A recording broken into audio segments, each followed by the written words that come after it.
నాయుడు తప్పుగా సంబోధిస్తున్నావు. తప్పు సరిదిద్దుకొని ఒప్పుగా సంబోధించు. రాయుడు, భూపతి రాయుడు, సర్పంచ్ భూపతి రాయుడు గారు అని సంబోధించు. తెలిసిందా? అలాగే సర్పంచ్ రాయుడు గారు. అలా రా దారికి. ఇంతకి అడ్డదారికి వచ్చావు. ముచ్చటగా 3 సార్లు ఓడిపోయారు కదా, అయోమయంలో పడి అడ్డదారి నడుచుంటారేమో. ఇంటికి వచ్చిన శత్రువునైనా మిత్రుల్లా గౌరవించటం ఈ రాయుడి నైజం. నాయుడు గారు మంచి ఎండలు పడి వచ్చారు. కూల్గా విస్కీ కావాలా, బ్రాందీ కావాలా, కింగ్ ఫ్రెషర్ కావాలా, జానీ వాకర్ కావాలా? అయ్యా నాకు ఏ వాకరు వద్దు, చల్లని మంచి ఇప్పించండి చాలు.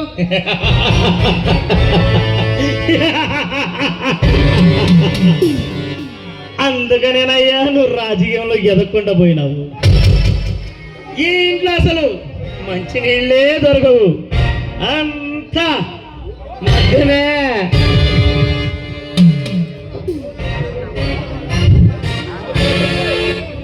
సామరస్యం కోసం, శాంతి కోసం పగలు ప్రతీకారాలతోటి ఈ గ్రామం రగిలిపోతుంది మన ఇద్దరు వలన. అయితే పోటీ నుండి తప్పుకోవయ్యా. రాజీ కుదిరితే అలాగే తప్పుకుంటాను. రాజీ రాజీ రాజీ లేని ఈ రాజీ ఏమిటయ్యా? నాయుడు, వచ్చే 5 సంవత్సరాలు ఈ గ్రామ సర్పంచ్గా నన్ను చెయ్యి. తర్వాత పోటీ లేకుండా రాజీతో నీకు ఇచ్చేస్తాను. నాయుడు, ఊరికి ఉత్తరాన్న ఉన్న చెరుకు తోట కావాలా? అడుగు, ఇస్తాను. పట్టణాల్లో ఉన్న ఫ్యాక్టరీలో వాటాలు కావాలా? చెప్పు, ఇస్తాను. నా యావదాస్తిలో సగ భాగం రాసి ఇమ్మంటావా? చెప్పు, ఇస్తాను. లేదా నా కంఠాన్ని కోసి నీ అరచేత కట్టమంటావా? చెప్పు, ఇప్పుడే చేస్తాను. అంతేగాని సర్పంచ్ గిరిని మాత్రం వదులుకోనా? ఆవేశపడకు రాయుడు. పోయిన ఎన్నికల్లో రామయ్య చచ్చాడు, ఆ తర్వాత ఎన్నికల్లో రంగయ్య చచ్చాడు. ఈసారి రాబోయే ఎన్నికల్లో ఎవరు చస్తారో తెలియదు. అందుకే రాజీ కోరి నీ ఇంటికి వచ్చానే గాని గెలవటం చేతగాక రాజీకి వచ్చావా? అలాగా జనం చస్తేనే రాజకీయం రంజుగా ఉంటుంది. కక్షలు కార్పణ్యాలు పెరిగితేనే సర్పంచ్ గారికి హోదా, వన్నె, భూమాతలం. అలాంటి రక్తపాతం జరగకూడదని, హింసా దర్శనాలకు చరమ గీతం పాడాలని, అమ్మాయి కబడ్డీ కోర్టు చుట్టూ తిరగకూడదని సామరస్యం గురించి ఇంటికి వచ్చానే కానీ నేను కత్తులతో పొడగలను, కొత్తలు పలకలు లోపలను చూస్తావా?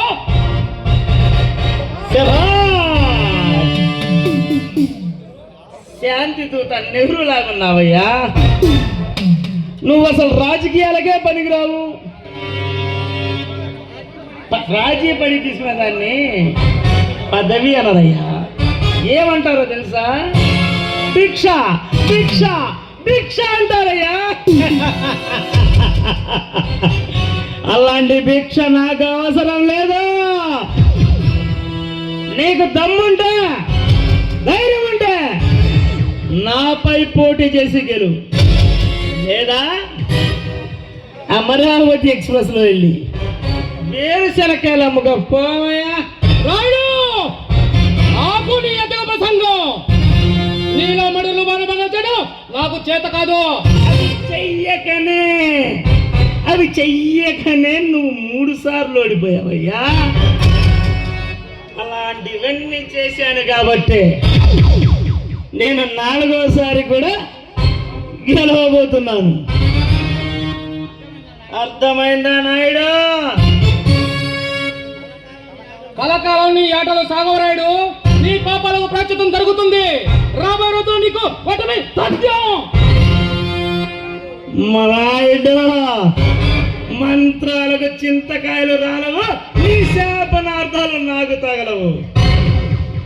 నాకు ఓటమి ఎరుగని చరిత్ర నాది. నా నరన్న రాజకీయం ఇంకిపోయి ఉన్నదే. నేనే ఈ ధర్మాపురం గ్రామానికి రాజుని.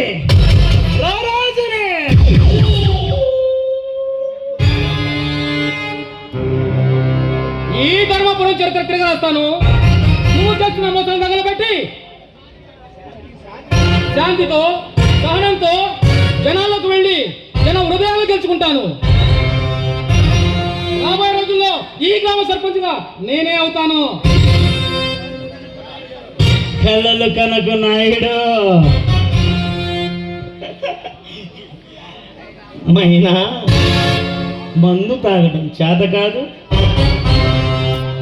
మర్డర్లు చేయటం రాదు, మానభంగా చేయడం అసలే చేత కాదు. నువ్వు ఎలా ఎదుగుతావయ్యా రాజకీయంలో? ఈ జనంలో మార్పు తెస్తా. నువ్వు చేస్తున్న మోసాలను దగ్గర బట్టి విజయం సాధిస్తా. నువ్వు చెప్పే మార్పులు పుస్తకాలకే పరిమితమైన నాయుడా.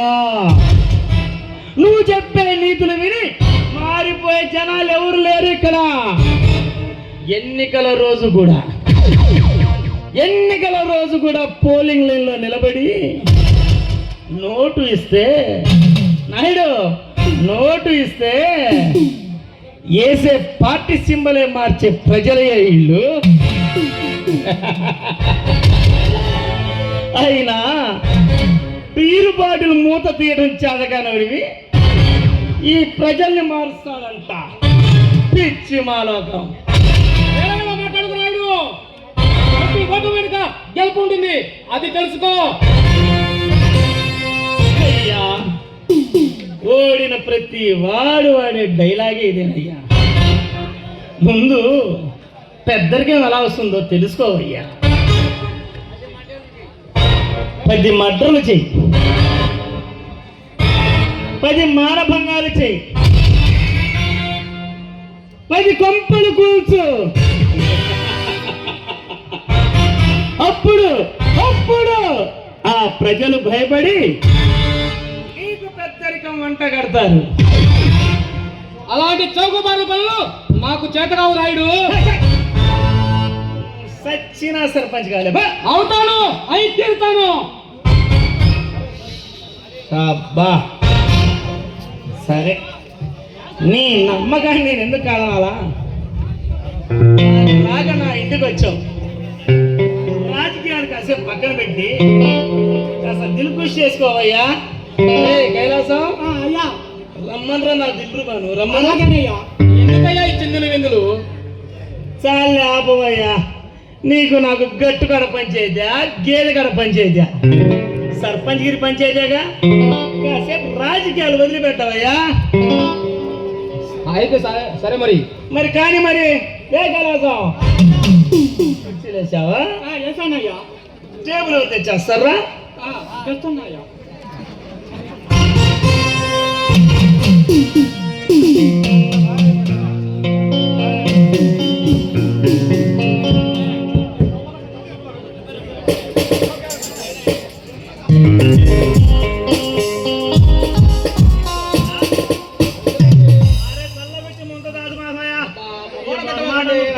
తీసుకో.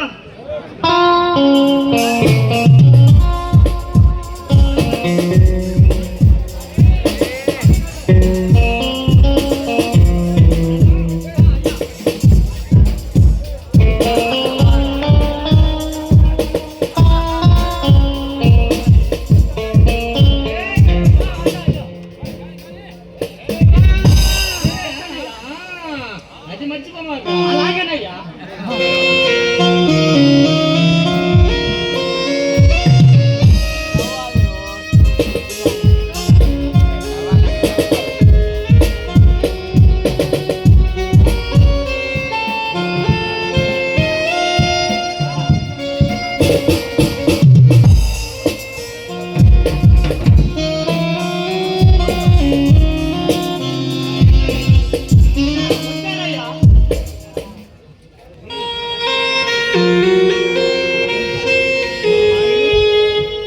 మన ప్రత్యర్థి మన అతిథి సంబరాజేయండి.